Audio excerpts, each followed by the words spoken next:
gérer notre stress de performance. Nathan parle, mercredi 20h, sur TV Rogers.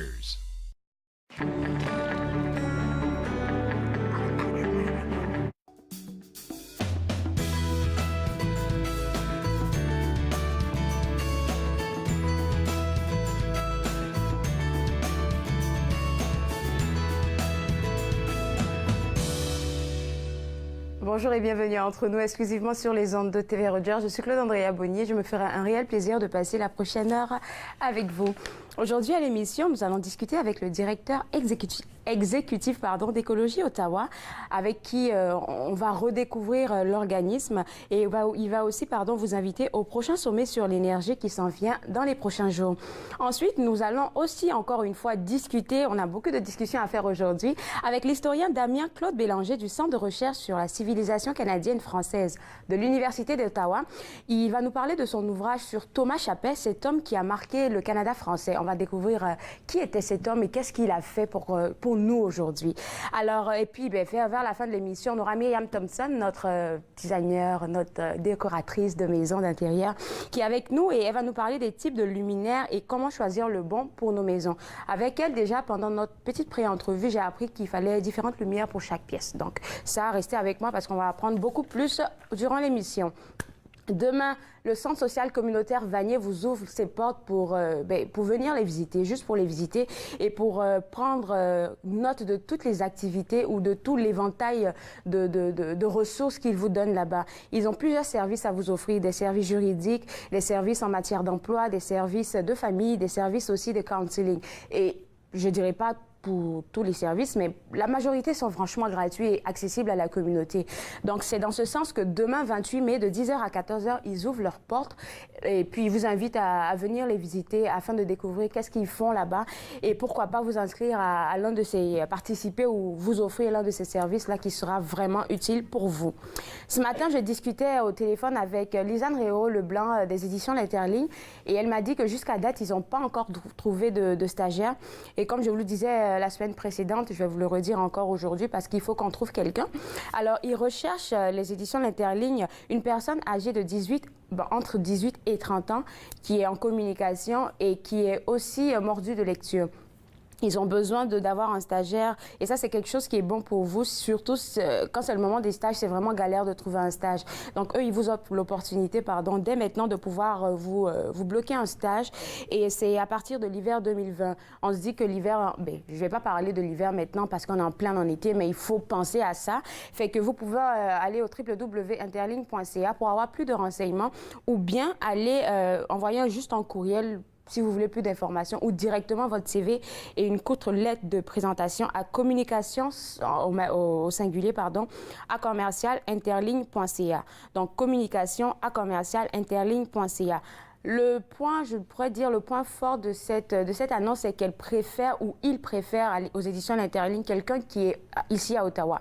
Parce que ça serait plus facile pour eux de s'organiser avec cette personne-là, surtout si cette personne-là est aux études.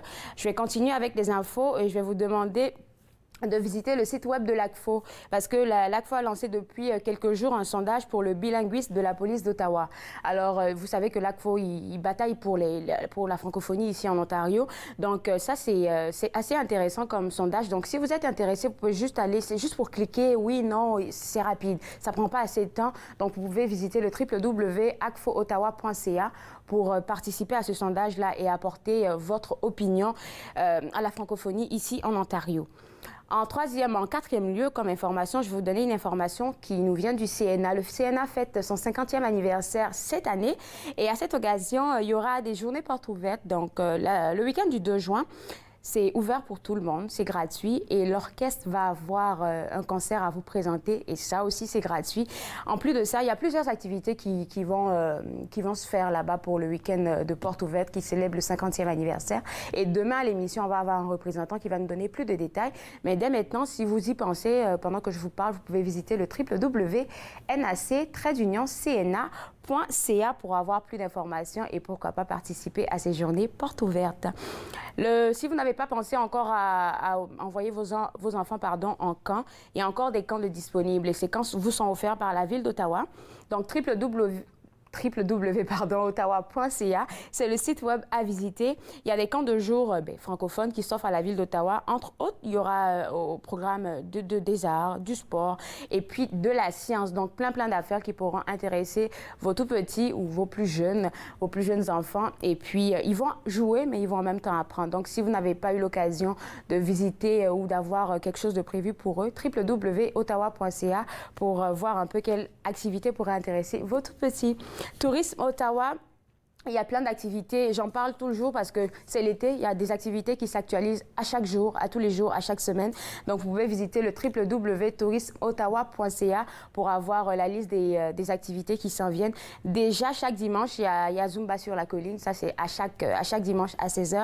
Il y a aussi le yoga qui vous est offert, mais pour plus d'informations, je ne vous dirai pas plus, www.tourismeottawa.ca pour avoir plus de renseignements. Comme je vous disais à l'émission, on a Myriam Thompson, notre décoratrice qui est avec nous, on va parler des luminaires. On en va aussi connaître l'histoire de Monsieur Chappet. Si vous ne le connaissez pas, restez avec moi.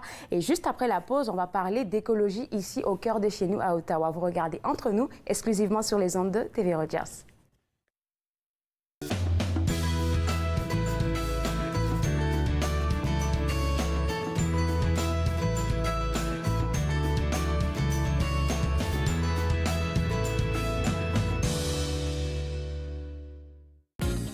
Cette semaine, à Nathan parle, on fait des recettes pour garder notre ligne, on parle actualité et on découvre des façons de gérer notre stress de performance. Nathan parle, mercredi 20h, sur TV Rogers. Donc, je m'appelle Mélanie Bégin et puis je fais un focus à TV Rogers. Mes tâches principales seraient régie de plateau, assistante à la réalisation et caméraman, ainsi que graphique. Donc, je trouve que tout le monde devrait passer à Rogers, tant qu'à être invité ou bénévole, au moins d'essayer une fois parce que, en fait, tu apprends tellement de choses et des choses que tu ne croirais pas apprendre.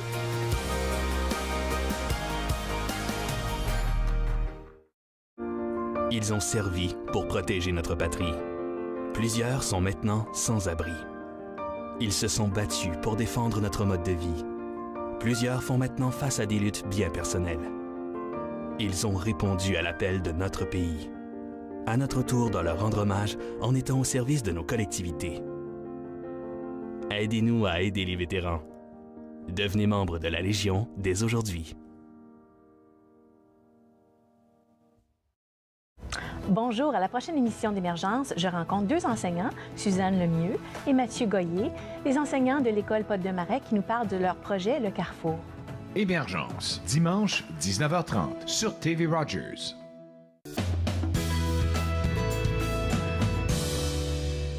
De retour à Entre nous, exclusivement sur les ondes de TV Rogers. On parle maintenant d'écologie ici au cœur de chez nous à Ottawa. Et avec moi, le directeur exécutif de Écologie Ottawa qui vient de parler du sommet sur l'énergie. Est-ce qu'on pourrait revenir un peu sur votre mission, vous, à Écologie Ottawa? Oui, à Écologie Ottawa, nous travaillons pour faire d'Ottawa la capitale verte du Canada. Et pour nous, ça veut dire trois choses principalement. Nous travaillons en trois domaines. Premier, c'est la ville active, ça veut dire le transport soutenable, le transit, le transport actif. Le deuxième, c'est la ville vivante, et ça veut dire les arbres, la rivière, les lacs et les espaces verts. Et finalement, la ville renouvelable, et ça veut dire les actions contre le changement climatique et la transition énergétique. D'accord. Et dans toutes ces dans tous ces domaines-là, les trois points que vous venez de nommer, il y a des activités bien spécifiques dans chaque volet? Dans chaque. Et on va parler de ville verte, vous avez dit. Oui, présentement, avec la ville vivante, nous sommes en train de donner des arbres partout dans la ville parce que nous savons qu'avec la grille de frêne, il y a une espèce envahissante qui est venue ici il y a quelques années. Elle a détruit beaucoup de nos arbres. Alors nous sommes présentement en train de donner des arbres partout dans le monde, dans la ville. 12 000, dans les quartiers? Dans les quartiers, oui, pour renouveler notre forêt urbaine.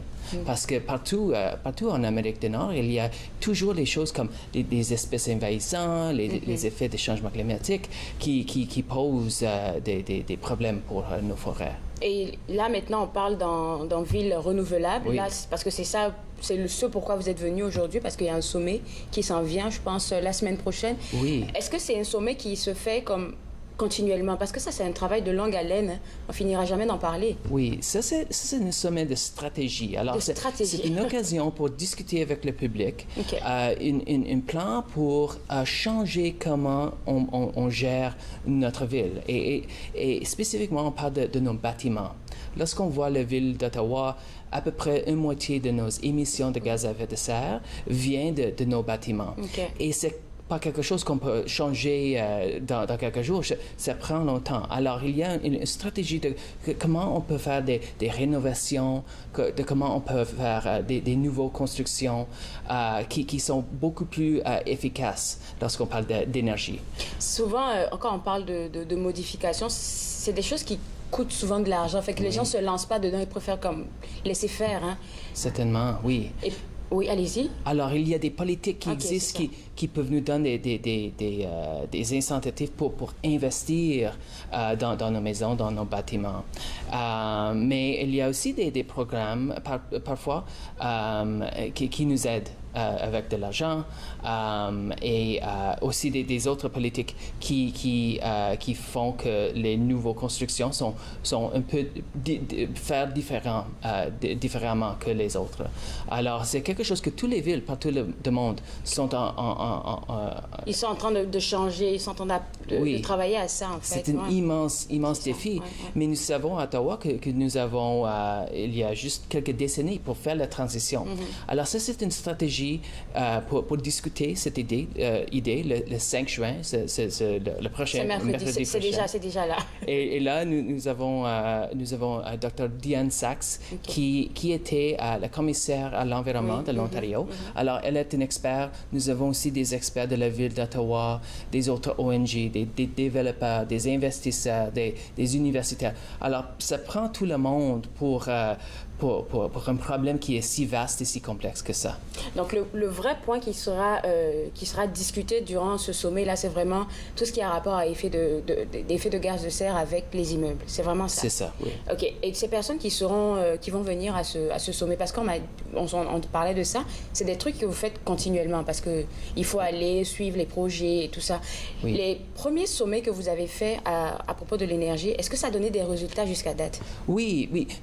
Les sommets étaient sur les différents aspects. Alors, on avait un sommet sur le financement de cette idée, un autre sommet sur quelles sont les solutions. Mais le mercredi prochain, ce serait quelle sera la stratégie pour la ville? Alors, quel sera le plan pour transformer la ville pour qu'on pourrait devenir une leader, chef de file en termes d'action sur le changement climatique à Ottawa. Alors, tous ces invités qui seront là, il y a comme on a dit, il y a des intervenants qui vont partager, eux, les stratégies qu'ils proposent, c'est bien ça? Oui. Et ces gens, est-ce qu'il y aura une interaction entre... Okay. Certainement. C'est ouvert à le public parce que il prend tout le monde, il prend les idées du public. Alors, nous cherchons leurs idées aussi. Alors, la stratégie, c'est pas final à ce moment. C'est une espèce de draft form. Alors, on cherche les idées, on cherche les idées des experts, mais aussi le public pour nous aider à bâtir une bonne stratégie. Exactement. Et une bonne et une seule stratégie. Et lorsque ça s'est bâti, comment vous la mettez en œuvre? Je suis bien curieuse. Oui, c'est complexe parce qu'il y a plusieurs ONG. C'est un effort on dit un impact collectif, un projet d'impact collectif. Écologie, Ottawa, c'est une de plusieurs ONG qui travaillent ensemble pour faire ça. D'accord. Et nous avons beaucoup plus des partenaires, comme la ville d'Ottawa, par exemple, comme Hydro-Ottawa et les autres, les universités, tous les bâtiments qui... on va dire, quelque part, les grands décideurs. Exactement, oui, c'est ça. Alors, donc ça, c'est pour le 5 juin, et ça se passe où? Qu'est-ce qu'on doit faire pour participer? Ça passe à l'Hôtel de Ville, alors sur l'avenue Laurier, l'Hôtel de Ville d'Ottawa. Et ça passe de 9h jusqu'à 16h ce jour. Et pour plus des informations, visitez écologieottawa.ca et vous pouvez nous donner un courriel aussi à info@écologieottawa.ca. OK, donc il faut s'inscrire pour participer, c'est ça? Oui, c'est ça. Oui. La date limite, c'est quand? Parce que le 5 juin, c'est comme... Jusqu'à le mercredi matin. Alors, si vous voulez inscrire à la porte, c'est ouvert. C'est possible aussi. Oui. Vous recevez combien de personnes dans vos sommets? Pardon? Vous recevez combien de personnes? Combien? À peu près 50, nous pensons, oui. Ça, ce sont des bons décideurs. Donc, merci beaucoup d'avoir partagé ça avec nous. Plaisir. Et vous, à la maison, je vais vous demander de visiter le www.écologieottawa.ca pour vous inscrire à ce sommet stratégique de l'énergie. Vous regardez Entre nous, exclusivement sur les ondes de TV Rogers. On revient après la pause.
Tous les rêves qu'on avait quand on était enfant, ils sont plus près de nous, on le sait maintenant.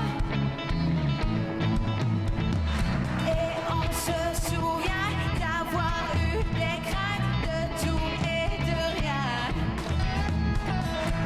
Les années nous rappellent qu'on est plus loin des vents. On se rappelle toujours de nous.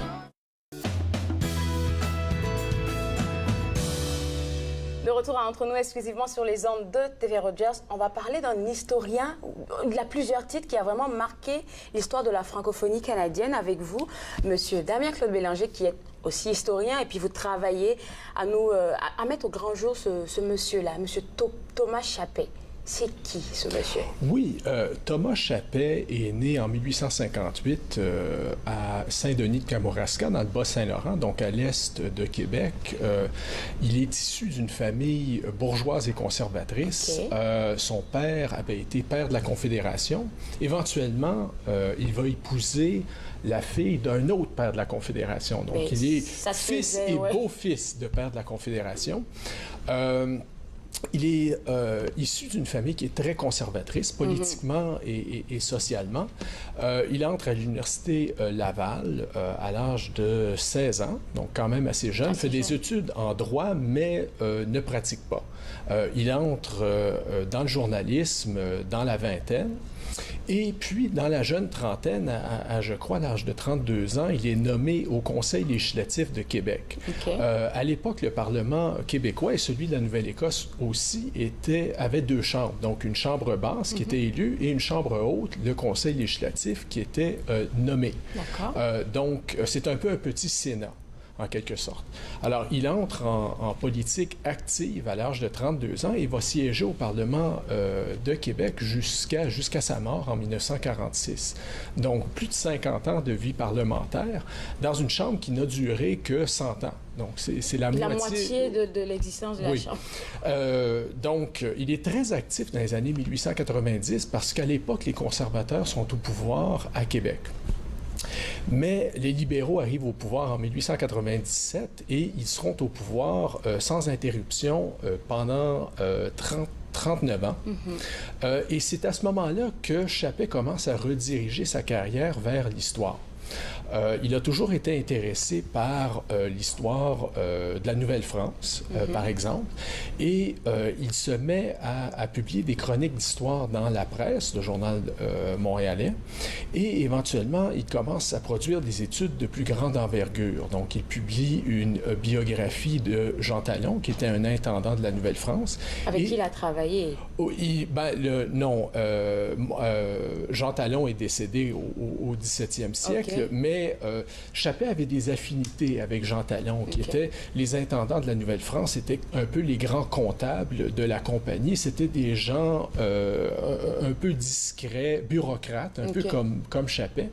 Il publie par la suite un volume sur le général Montcalm, qui est mort dans la bataille des Plaines d'Abraham.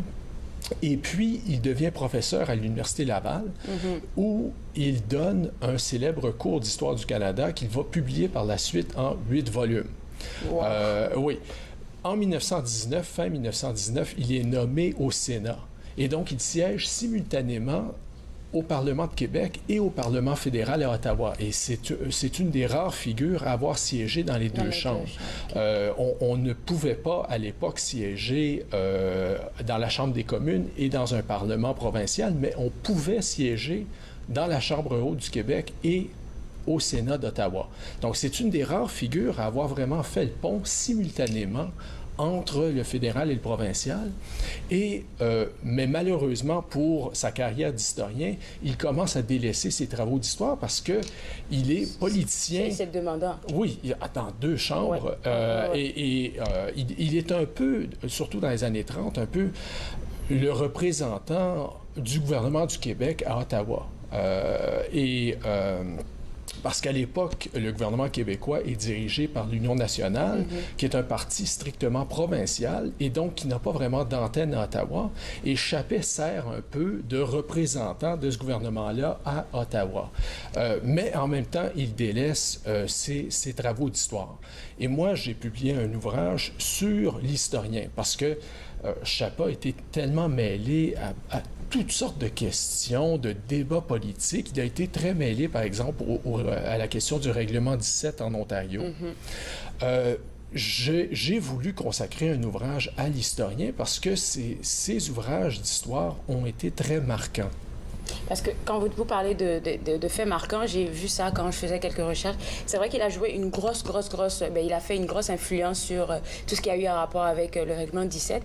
Et puis en même temps, il continuait dans la politique. En même temps, il continuait d'écrire. Et comme vous l'avez dit tantôt, c'est sur son ouvrage de 8 volumes. Oui. Et ces 8 volumes-là parlaient de quoi? Et surtout, d'abord, c'est un cours d'histoire du Canada, mais qui ne parle que du Canada français. C'est ça.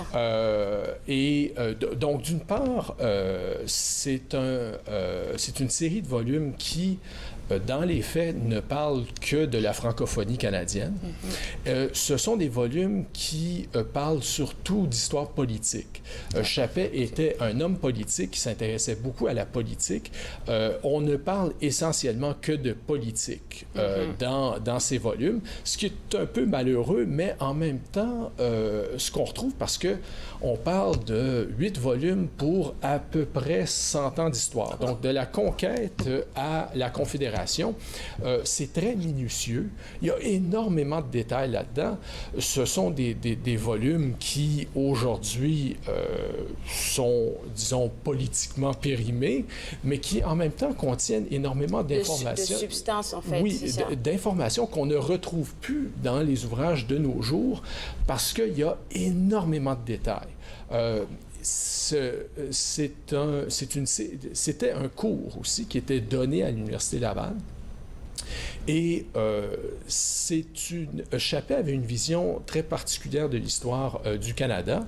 Il fait partie d'une école que j'appelle loyaliste, c'est-à-dire que Chappé était très rattaché à la Grande-Bretagne, aux institutions britanniques, et il avait tendance à penser que la conquête britannique avait été providentielle, dans le sens où la conquête avait été, en bout de ligne, une bonne chose pour le Canada français, qu'elle avait protégé le Canada français, disons, de la Révolution française, entre autres. Et cette vision-là, on la retrouve très clairement dans son cours d'histoire du Canada. De 8 volumes. 8 volumes, en effet, qui paraît entre 1919 et 1934, je crois. Et ce sont surtout les premiers volumes qui sont les plus importants. Et ces volumes paraissent à un moment où cette idée du loyalisme commence à diminuer, à battre de l'aile. Et Chappé et ses volumes sont surtout importants parce qu'il y a toute une génération d'historiens par la suite qui vont critiquer ce qu'il a fait, sa vision de la conquête. Et il y a toute une historiographie qui va se positionner contre Chappet. Et donc, Chappet est très important, entre autres, comme repoussoir intellectuel. Pourquoi? J'allais demander juste là, je vais reformuler ma question. Forcément, vous en parlez, vous êtes dedans, vous êtes vraiment, vous aimez ce monsieur ou vous aimez le travail qu'il a fait, mais pourquoi vous êtes allé parler de lui comme ça? C'est juste parce qu'il est un peu méconnu? Chappet est d'une part important et d'autre part méconnu. Méconnu surtout parce que, politiquement parlant, sa pensée mène à un cul-de-sac. Il n'a pas d'héritier. Il a été un peu oublié. Je comprends. Et pourtant, sa conception de l'histoire, sa conception du Canada vers 1900, vers 1910, était très présente chez une certaine élite canadienne-française. Okay. Donc, Chappet représente une pensée qui disparaît au 20e siècle, mais qui a déjà été très, très importante. Et j'ai voulu me pencher sur cette pensée-là. Parce que, entre autres, Chappet est une des grandes figures du loyalisme canadien-français, qui est une pensée, entre autres, qui a un rapport à l'histoire qui est très particulier. Et donc, je suis entré dans le sujet en étudiant Chappet. D'accord. Donc là, maintenant, vous avez donné tout ce qui a rapport avec ce monsieur. Puis on va essayer de comprendre comment vous avez pu décortiquer là pour faire ce livre-là. Après la pause, on va découvrir de long en large l'œuvre intitulée Thomas Chappet. Vous regardez Entre nous, exclusivement sur les ondes de TV Rogers.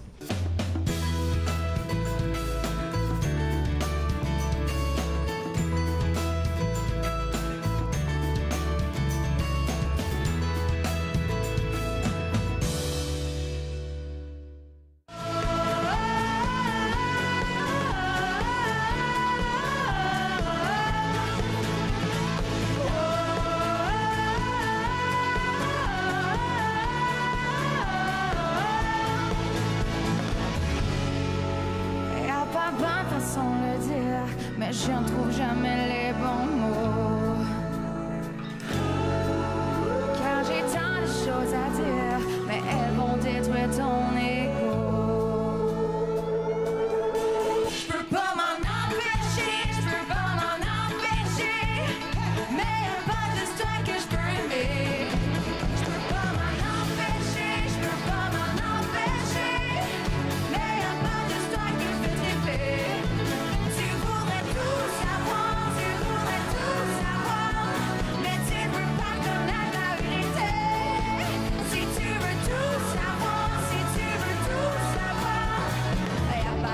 Toi, oh y'a pas juste toi.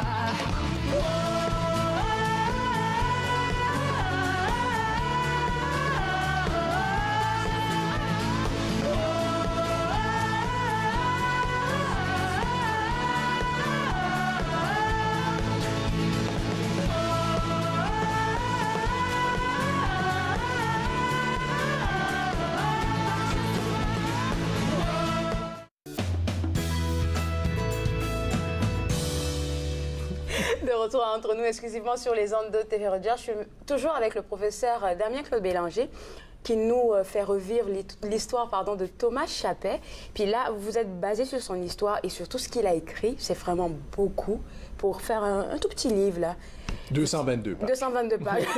Et ça part d'un projet de recherche que vous avez lancé depuis peu, hein? Oui, je m'intéresse au loyalisme canadien-français depuis plusieurs années. Et je me suis dit, je suis en train d'écrire un livre, un peu une synthèse sur le loyalisme, mais je voulais commencer par une étude plus pointue d'une de ses grandes figures, et notamment de sa pensée historique, parce que le loyalisme se base, entre autres, sur un certain rapport au passé et surtout un rapport à la conquête britannique. Et donc, je me suis dit, puisqu'on s'était peu intéressé à Chappet, qui pourtant avait été très important à son époque, et qu'on n'avait pas étudié le loyalisme, je me suis dit, mais je vais écrire un livre sur Chappet, sur sa pensée historique, et ce serait ma façon d'amorcer un programme de recherche plus vaste. Et il y en avait tellement des pensées, des idéologies, sur laquelle des pensées vous êtes vraiment fixé pour vraiment vous lancer dans l'écriture de ce livre? Chappé était très conservateur politiquement et aussi intellectuellement. Et son loyalisme était une facette de son conservatisme, au fond. Donc, c'était ma façon d'entrer dans la matière. Donc, mon ouvrage sur Chappé, c'est aussi un ouvrage non seulement sur le loyalisme canadien-français, mais sur le conservatisme canadien-français. Et il est divisé, on en a parlé tantôt, en trois grandes catégories, on va le dire comme ça. La première, c'est laquelle? C'est-à-dire l'ouvrage. Oui. L'ouvrage ne comporte que 3 chapitres. Effectivement, je me suis dit, ça va être un livre quand même assez court. 3 chapitres, les chapitres sont quand même assez longs, mais il n'y en a que 3. Le premier chapitre, c'est la formation de l'historien. Alors, comment son milieu comment de tout vie, ça a mijoté pour qu'il devienne ses études, ses lectures, son milieu social, ce qui a contribué à créer l'historien, en quelque sorte. Le deuxième chapitre, c'est essentiellement son histoire. Alors, j'ai un peu recréé l'histoire du Canada à travers les écrits de Thomas Chappé. Donc, de la Nouvelle-France à la Confédération, c'est le récit d'histoire de Thomas Chappé, sa vision de l'histoire du Canada. Donc, c'est en 50 ou 60 pages, un peu une mini-histoire du Canada. Et puis, le troisième chapitre, c'est la réception critique de son histoire. C'est-à-dire, comment on a lu et reçu ses écrits. En premier lieu, vers 1900-1910, Chappé est l'historien le plus important du Canada français. Ses ouvrages sont commentés dans la presse favorablement, généralement. Puis arrive la Première Guerre mondiale et on voit l'émergence d'un nouveau nationalisme au Canada français. Et là, subitement, à partir de 1917, 18, 19... Il y a d'autres critiques. C'est ça. Là, on se met à critiquer Chappé. Dans les années 1930, là, subitement, Chappé, on le critique toujours, mais il devient un peu intouchable. Donc, les critiques s'intensifient. Puis, à partir des années 1940, là, on commence à l'oublier. Il devient... d'abord, il décède en 1946, et puis, à partir des années 40, et surtout dans les années 60 et 70, on arrête de parler de son œuvre. Alors, elle disparaît, elle est oubliée. Donc, ce troisième chapitre, c'est la réception critique et l'évolution qu'a connue cette réception. Et dans les critiques dont vous me parliez tantôt, est-ce qu'il y a des critiques qui sont encore d'actualité jusqu'à date? Bien, il y a toutes sortes de questions qu'on débat à l'époque, il y a 100 ans, qui ont toujours leur pertinence de nos jours. Par exemple, Chappé, qui s'intéressait beaucoup à l'histoire politique, parlait beaucoup de la Constitution, de la nature de l'État fédéral, par exemple. Chappé a siégé dans une chambre haute, au Sénat, mais aussi dans la chambre haute du Québec, qui a été abolie en 1969. Et il parle beaucoup du parlementarisme, des chambres hautes. Là, aujourd'hui, on débat de la pertinence du Sénat, de l'importance des chambres hautes. Est-ce que le Sénat devrait être aboli, réformé, élu? On ne sait pas. Ce sont des questions qui intéressaient beaucoup Chappé. Et parce qu'il était très minutieux dans son étude des institutions politiques, je crois que sur ces questions-là, par exemple, il peut apporter un certain éclairage au débat contemporain. Parce qu'il était en plein cœur de ce dont il parle. Donc, c'est pas comme quelqu'un qui était d'un autre bord, qui parlait de quelque chose qu'il ne connaissait pas. Et quand vous dites que jusqu'à date, 1900, on a dit 1960, 70, il commençait à être oublié, vous repartez en arrière pour nous faire ressortir ce monsieur, pour nous le faire connaître. Et puis, qu'est-ce que vous voulez que peut-être vos étudiants, on va commencer par ça, retiennent de ça? Ce que je veux qu'ils retiennent, disons 2 choses fondamentalement. D'une part, que ce qui a été écrit il y a 100 ans, ça peut être périmé politiquement, mais c'est quand même important d'étudier ces anciens historiens parce que étudier l'historiographie plus ancienne, c'est comprendre son évolution. On a la mauvaise tendance, ici au Canada, à faire un peu table rase à chaque génération de ce qui a été écrit avant.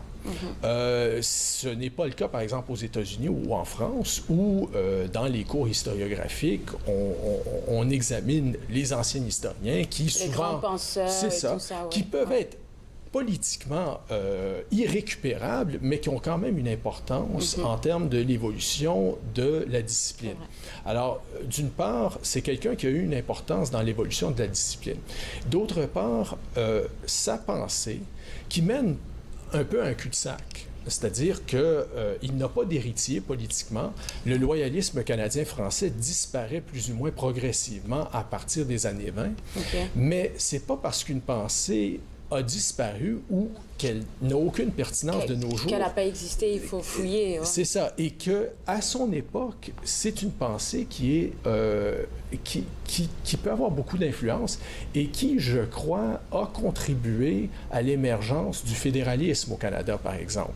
Donc, c'est une pensée qui, d'une part, disparaît, qui mène à un cul-de-sac et qui, pourtant, a une certaine continuité avec une pensée qui, de nos jours, possède une grande pertinence. Est-ce que vous en parlez à vos élèves, à vos étudiants en classe de Thomas Chappet, comme vous en parlez maintenant? J'en parle sans doute beaucoup, mais évidemment, par exemple, dans le cours de première année que je donne sur l'histoire du Canada, qui part de 10 000 ans avant Jésus-Christ jusqu'à nos jours, j'en parle quand même assez peu. Dans mes cours d'histoire du Québec et du Canada français, j'en parle de temps à autre. Mais le livre, c'était ma façon d'en parler, disons, beaucoup. Et puis de manière plus ouverte à tout le monde, parce que c'est pas seulement pour des étudiants ou peut-être vos collègues professeurs. C'est un livre qui est ouvert vraiment à tout le monde. Oui, je crois que oui. C'est un ouvrage qui se trouve dans plein de bibliothèques publiques. J'ai reçu de la rétroaction de bien des gens qui ne sont pas universitaires et qui ont trouvé que c'était un ouvrage qui était abordable, disons, intellectuellement et ainsi de suite. C'est un ouvrage savant, mais je crois que c'est un ouvrage qui est accessible en quelque sorte. Bien, merci beaucoup d'avoir partagé tout ça avec nous. On espère vous revoir pour l'ouvrage sur le loyalisme quand il sera terminé. Dans quelques années. Alors voilà, maison, si vous avez envie de connaître de mieux en mieux l'historien Thomas Chappet, visitez le www.presseyouottawa.ca pour avoir accès et prendre ce bouquin-là. Après la pause, on va parler des types de luminaires à mettre dans vos maisons avec notre décoratrice Myriam Thompson. Vous regardez Entre nous sur les ondes de TV Rogers.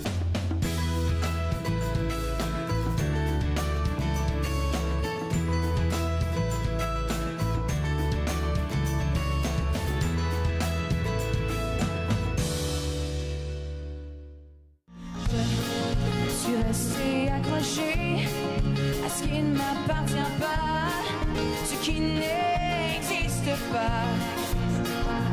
J'ai fini par m'habituer à me faire du mal et trouver ça normal. Et trouver ça normal.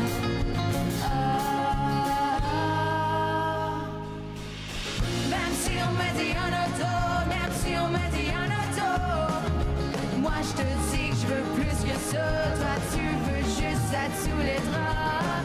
Même si on me dit un auto, même si on me dit un auto, ça fait 8 mois qu'on est là, amis la nuit, pas plus que ça.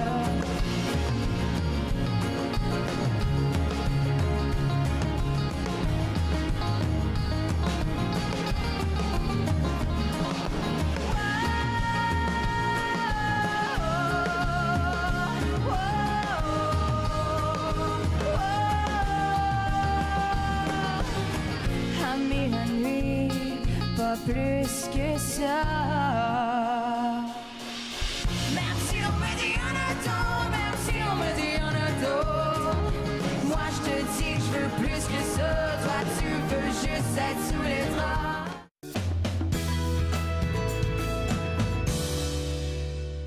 De retour à Entre nous, exclusivement sur les ondes de TV Rogers, on parle décoration de notre intérieur, plus spécifiquement des types d'éclairage. Je savais même pas qu'il y en avait différents. Oui, il y a plein de sortes d'éclairage. Puis justement, c'est un sujet qui est tellement important parce que sans l'éclairage, notre décor il est absolument dole. C'est plate. Oui, fait que je vous dirais que c'est un type de sujet qui me passionne vraiment. Puis j'aime éduquer les gens. Comme ça, mettons que vous êtes pour aller acheter des luminaires. Aujourd'hui, vous allez faire des choix éclairés. Et puis finalement, votre décor va prendre la forme que ça devrait. T'sais? C'est vrai que pendant que tu parles, là, même si tu n'as pas tellement de couleurs ou de décoration dans ton espace, on va dire dans ton salon, si tu as la bonne lumière, je pense que ça change un peu oui, ça peut faire un décor, absolument, un décor qui est très bien. J'ai un exemple justement à l'époque, au début, quand j'ai commencé ma carrière de décoratrice, je savais pas comment important que c'était l'éclairage. Et j'ai une cliente que sa chambre était vraiment dole. Alors, on est allé magasiner pour acheter des accessoires, de la literie de couleurs pour amener justement un peu de vie, oui, dans sa pièce. Alors, quand on est allé chez, je pense à l'époque, c'était Bouclair, on a choisi tout un bel ensemble. C'était super, c'était un vert lime avec des oranges, vraiment éclatant. Une fois qu'on est arrivé à la maison, complètement dole. Encore une fois. Puis là, je ne pouvais pas mettre le doigt pourquoi que c'était pas beau. Mais c'était des fenêtres qui étaient probablement au nord. Fait qu'il n'y avait pas d'éclairage dans la pièce. Puis les lumières, quand elles sont fermées, c'était juste un petit plafonnier. Alors, et voilà, c'était le problème. Et à partir de là, j'ai vraiment compris qu'on doit mettre le bon type d'éclairage. On peut regarder, on a des photos ici. Je vais pouvoir passer les 3 types d'éclairage. Et voici, si vous voulez prendre note, c'est le temps. C'est le moment. À vos stylos. Oui. Les 3 types d'éclairage qu'on a, on a l'éclairage général. Alors, à la gauche, l'éclairage général ou ambiance, ça baigne une pièce au complet de lumière. D'accord. On va se servir de ça pour quand on fait le ménage ou si on va avoir une pièce qui est complètement éclairée. Les plafonniers, habituellement, alors les luminaires qu'on trouve les plus typiques au Rona ou peu importe, c'est justement un éclairage qui est général. On en a probablement à la maison. OK. Ensuite, on regarde l'image qui est à droite, qui est l'éclairage d'appoint. Celle-ci, ça sert d'illuminer un petit espace pour la réalisation d'une tâche, comme par exemple au salon. On a un petit luminaire qu'on place à côté au fauteuil quand on veut lire.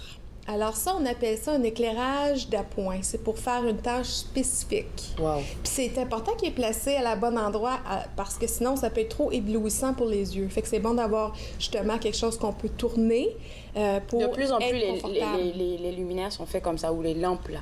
Oui, c'est ça. Il y a des différentes intensités. Ensuite, pour l'éclairage, on a la dernière ici, l'éclairage d'accentuation, qui sert à établir des points d'intérêt et de mettre en valeur une œuvre d'art dans la pièce. OK. Une des meilleurs exemples que je peux vous donner pour ça, c'est au salon. Quand on a un foyer puis on a une texture soit de roche ou de brique et qu'on a un beau cadre, habituellement, on veut mettre des petits encastrés au plafond qui vont éclairer cette surface-là et apporter l'attention. Parce que c'est où ce qu'il y a justement la lumière qui va attirer l'œil. Et dans le salon, habituellement, c'est le foyer qu'on veut faire ressortir. Alors, et plus petit est le fuseau, le plus de texture qu'on va avoir dans la pierre. Il y a des calculs spécifiques que je ne veux pas trop rentrer. Je veux pas trop rentrer dans la théorie des petits détails comme ça. Pour ça, je vous recommanderais de travailler avec des experts. Alors, mettons, vous allez chez Multiluminaire, vous apportez vos plans, vous leur dites exactement ce que vous voulez faire. Ils vont vous donner la grosseur du luminaire et l'intensité de l'ampoule comme telle. Mais au moins, si vous dites, OK, je veux avoir des encastrés, vous êtes déjà bien parti. OK. Fait que pour les différents types que tu viens de nous donner tantôt, ça prend des luminaires particuliers. Oui. Particuliers, et quand je dis particulier, c'est pas comme juste ce qu'on a dans les maisons. Il faut en ajouter comme plusieurs parce que... Oui, absolument. Et c'est pour ça qu'on va passer de pièce à pièce. Je vais vous dire exactement, selon les 3 types d'éclairage, ce que votre pièce devait comprendre. Ça va? Alors, on va continuer ici. Prochaine image. On a premièrement ici le corridor. Alors, on rentre à la maison. On a le corridor. Le but du corridor, premièrement. Alors, on parle toujours de fonction et après, le style du luminaire comme tel. Fonction, OK. Oui, fonction. Alors ici, on regarde, on a un corridor. Habituellement, on veut éclairer parce qu'on circule. Il y a pour rien pas vraiment... tomber, toutes ces affaires-là. C'est ça. Fait que c'est important que ça soit bien éclairé. On a des plafonniers ici au plafond. qui est à la gauche. Juste en dessous, ici, on a des encastrés pour illuminer justement des centres d'intérêt. Parce qu'on a des belles toiles, on a aussi de la brique. À la droite, l'image, on a des appliques muraux qu'on appelle. On aurait pu facilement juste mettre des encastrés pour éclairer, mais ça rajoute un élément décorateur qui est intéressant. Alors, ceci, c'est pour le corridor. On continue avec l'image. Prochaine image. Les escaliers. Oui, ça, c'est après le corridor. On est juste là, à l'entrée. Oui, on arrive. OK. C'est cute. C'est vraiment cute. Hein? J'ai trouvé des luminaires un peu modernes. Alors, la fonction, l'escalier, habituellement, qui est un point focal quand on entre. Souvent, on va mettre un gros luminaire qui descend. OK. Ça fait un point d'intérêt, mais aussi, c'est fait pour éclairer chaque marche. C'est pour ça qu'il est fait si long. Ah, c'est pas juste... Mais ça fait déco aussi, parce que c'est très beau à voir. Mais sa fonction aussi, c'est d'éclairer chaque marche, pour pas qu'on justement on tombe, puis ça pourrait être dangereux. Ou on peut aussi mettre des petits encastrés sur chaque escalier ici. Alors, on continue. Le salon ou salle familiale, on a plusieurs fonctions. Alors, celle qui est générale, on a un plafonnier, justement, qui éclaircit le tout. On a aussi... C'est beau, hein?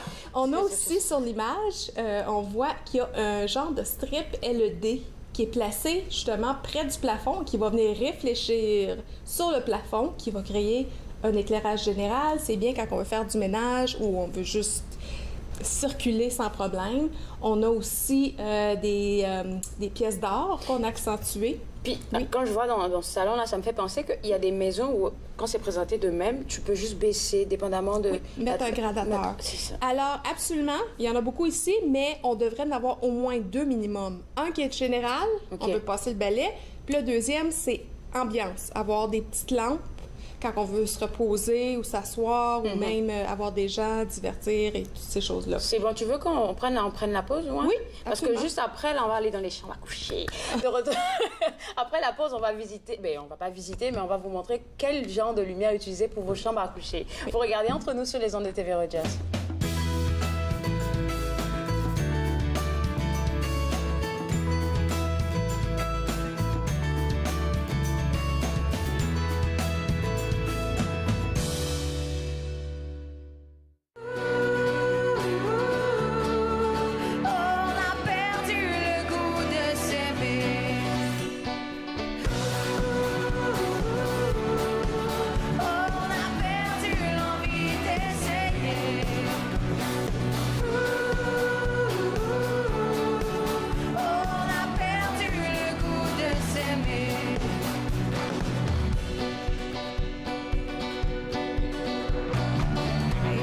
Se disent les vraies affaires, mais la vérité goûte parfois amer. Et plus on y pense, plus on a peur. On se cache même plus pour aller voir ailleurs.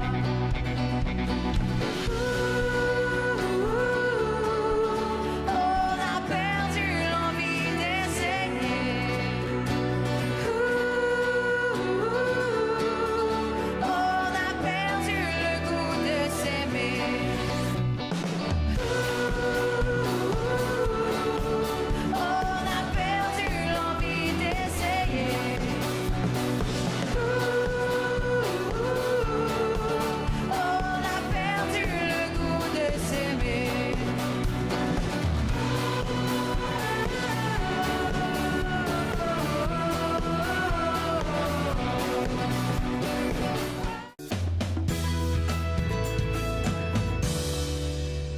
Retour à Entre nous exclusivement sur les ondes de TV Rogers. Je suis toujours avec notre décoratrice Myriam Thompson et puis on parle des luminaires à utiliser dans chaque pièce. Puis là, je suis un peu déçue. On va pas directement à la chambre à coucher, on va d'abord à la salle à manger. Oui. D'accord, ok. C'est correct. Salle à manger, alors. Alors, la salle à manger. Oui, parfait. Ici, à la droite, on peut voir la salle à manger. Alors, la fonction, manger, évidemment, de pouvoir voir, se jaser. Et c'est pour ça qu'on descend un luminaire qu'on appelle un luminaire suspendu au niveau des visages. Alors, habituellement, c'est à 27 pouces. C'est pas très haut. C'est à 27 pouces, OK? Et puis aussi, on va avoir quelque chose qui est décoratif. qui devient un genre de centre d'intérêt. Bon, là, c'est dépendamment de la personne qui va le mettre dans sa maison, parce que je pense que je préfère celui d'à côté. Oui, celui de droite. Ouais, de droite. Puis, je pense que la lumière du jour aussi joue un rôle super important. Oui, absolument. Les pièces, habituellement, qui sont les plus confortables, c'est où il y a le plus d'éclairage de jour. Où ce qu'on veut s'asseoir, justement, prendre notre café, lire. C'est, habituellement, on se fait un petit coin. Les pièces qui sont peu éclairées ou qui ont peu de soleil, habituellement, on n'a pas tendance à s'asseoir là. C'est encore plus important, là. D'accord, de mettre la lumière. Oui. Alors, tu nous parles un peu de celle d'à côté, oui. Le luminaire? Oui, à droite ici. Alors, on a encore un suspendu. On a l'éclairage du jour. Et puis, dépendamment de nos goûts ou du style de notre maison, on choisit un luminaire qui reflète ce style. Donc, pour la salle à manger, définitivement, on doit prendre quelque chose qui... Oui, oui, habituellement. OK, il y a des choses qu'on peut contourner. Des fois, on peut avoir juste des encastrés. Mais habituellement, on veut avoir un luminaire qui descend au-dessus de la table. D'accord, OK. Après, on passe à la cuisine. Oui. La cuisine, on a plusieurs types d'éclairage. Alors, ceux qui sont les plus communs, ça serait au-dessus de l'îlot. On va avoir quelque chose de suspendu pour éclairer la surface, pour bien travailler. Aussi super indispensable, l'éclairage qu'on a sous les armoires du haut. On va avoir un éclairage qui éclaire notre comptoir pour pouvoir couper, brasser. Ouais. C'est très important. Alors ça, je vous dirais que c'est les deux qui sont le plus fonctionnels. On a après les encastrés qui sont pas juste générales, mais qui devraient éclairer les armoires comme telles pour les faire ressortir. OK. Ça joue de la déco aussi. Oui. On a de l'éclairage aussi dans les armoires qui viennent accentuer les assiettes, qui rendent un petit élément décoratif intéressant. Et aussi, de plus en plus, on a des lumières de couleur. Alors, les LED... C'est ça que je vais te demander. Il y a des 1000 types de couleurs. Il y a des gens qui capotent, qui aiment ça, la nouvelle technologie. Dans la cuisine. C'est intéressant. Oui. Alors, ça serait plus d'ambiance. Alors, le soir, si on a des gens, on veut justement entertainer les gens, puis on prend un verre, on va avoir un éclairage qui va justement s'agencer à ça. Alors, maintenant que tu le dis, c'est vrai. Hein? Oui. Après manger, quand on est assis de l'autre côté, ben, tamiser un peu la lumière de la cuisine. Oui, ça crée une belle ambiance. Tout ça. OK. Oui. Alors. On continue. Après la cuisine... La chambre à coucher. Enfin. Oui, enfin, c'est ça. Alors, encore là, on a deux types d'éclairage qui devraient être toujours présents dans notre chambre à coucher. On a le général, si on veut avoir de la lumière pour faire le ménage. Et ensuite, on a les lampes de chaque côté qui créent de l'ambiance, qui est générale aussi, mais qui est plus ambiance. Alors, justement, quand on veut se reposer, là, on peut automatiquement ajuster, encore une fois, les différentes intensités. Puis... c'est ça, relaxer. Pas de luminaire de couleur? On peut en avoir, mais à ce moment-là, ça serait plus directement juste pour créer une ambiance. On va avoir quand même une fonction. Parfois, on lit ou on va être capable de se voir quand même. OK, donc une lumière beaucoup plus claire que... Que juste une lumière rouge, mettons, là, une ampoule rouge. OK, d'accord. Hein? Il y a peut-être des choses à changer chez toi. Hein? OK. Alors... Prochaine lumière. Ah oui, la chambre des enfants, c'est vraiment différent. Oh, on va au placard, OK. Oui, on va au placard. Ferme la bouche. OK. Les placards ici, on a aussi la fonction pour éclairer simplement l'événement et les choses qu'on veut prendre. Alors, on n'a pas besoin de plusieurs types. Juste la fonction, c'est pour voir l'événement qu'on prend et les couleurs. Donc, les encastrés, ça fonctionne, ça peut être des appliques muraux, ça peut être un plafonnier directement, pourvu qu'on voit bien ce qu'on prend. D'accord. Prochaine image. Prochaine image. Les bureaux et coins de travail. Alors, ça aussi, c'est important parce que... La mauvaise lumière fatigue les yeux déjà pour commencer. Oui. OK. Alors, c'est mieux d'avoir de la lumière du jour quand on travaille, OK, qui est une lumière naturelle, et aussi avoir un lustre qu'on peut ajuster. Alors, si c'est trop éblouissant dans les yeux, on peut le tourner vers le mur, mais quand même, on éclaire sur quoi on travaille, toujours, OK? Une lumière qui est trop froide aussi, ça peut être inconfortable. Alors, on va avoir aussi un lustre qui est plus chaud, plus chaleureux. C'est intéressant. D'accord. Donc, pour le bureau de travail, je suis en train de réfléchir en même temps à ce que j'ai, est-ce que c'est bon, est-ce que c'est pas bon, parce que j'ai comme pas une grosse lampe, mais une toute petite, mais que je peux pas l'ajuster, par exemple, mais elle donne de la lumière... blanche? Arrivé à je pense que vers 6 heures le soir, je pense que la lumière rentre plus tellement de mon côté, fait que ça change un peu, un peu orangé. Oui, ça se peut que l'ampoule elle soit trop chaude parce qu'il y a 3 types d'ampoules. Alors, on a une qui est froide, qui est complètement bleue. On a une qui est naturelle, qui est la celle de préférence. Puis, on a la jaune. Parce que des fois, ça peut jouer avec les couleurs. Ça peut changer une couleur qui est brune et la changer à verte. Si c'est jaune, tu sais. Alors, c'est important l'ampoule. On continue. Prochaine image. L'éclairage d'accentuation. Alors, il y a des différents types d'accentuation. Il n'y a pas juste un encastré qui va faire ressortir une peinture. On peut avoir aussi des arbres, des différentes textures, éclairer le plafond qui devient une accentuation. Ou jouer avec les couleurs aussi, qui est intéressant. Mettre des spots. D'accord. Ça, c'est chez nous, là. Ça peut être chez vous, ça peut être justement dans des halls, ça peut être dans des grosses maisons, si on veut faire quelque chose de funky. On continue, prochaine image.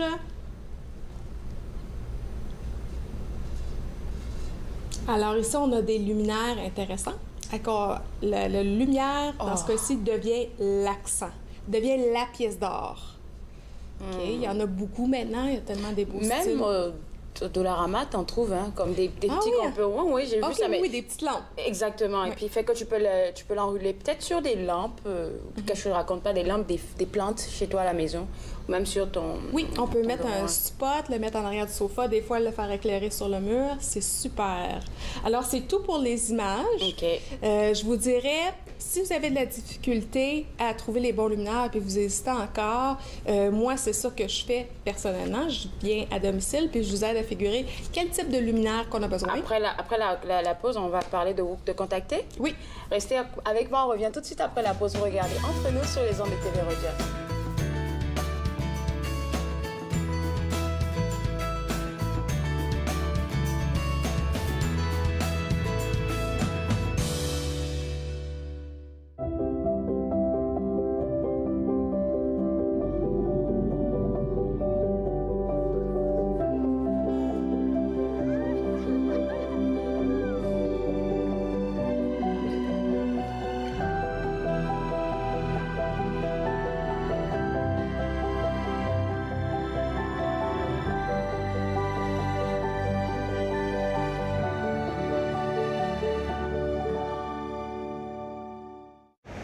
C'est un bleu qui paraît exagéré, mais je pense que c'est pas loin de la réalité.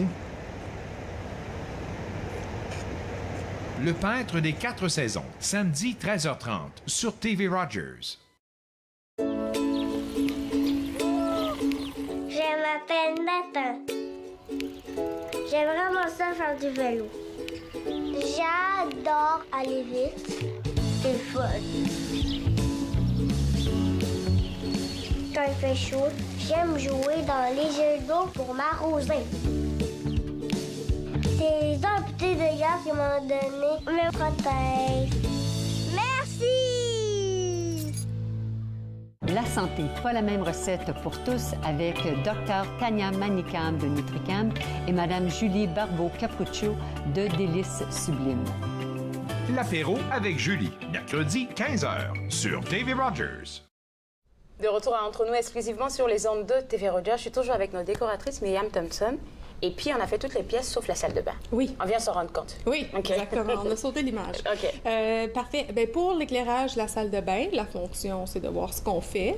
Alors que ce soit dans la douche, la toilette ou à l'évier. Les maquillages. Oui.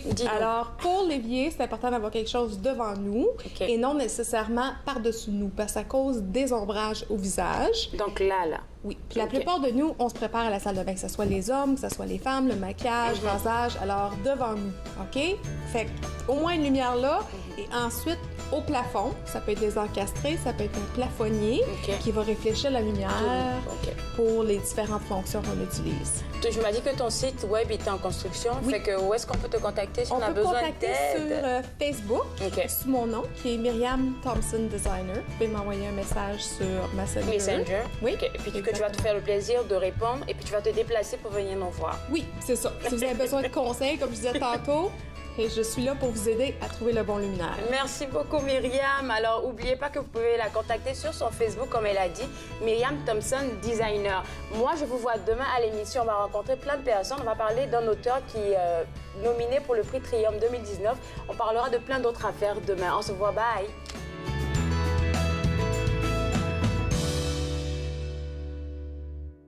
Faites-nous part de vos commentaires en composant le 613-521-2323 par courriel sur Facebook et Twitter.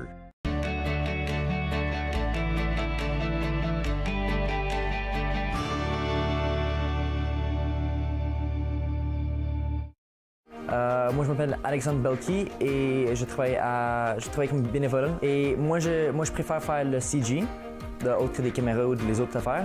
Une raison que j'ai choisi d'être un bénévole à Rogers, c'était plus pour mon futur. Donc, comme j'ai dit, j'aimerais aller travailler avec téléproduction ou même des films. Puis, je pense que TV Rogers, c'est la plus bonne idée. Est-ce que c'est une bonne idée pour l'expérience?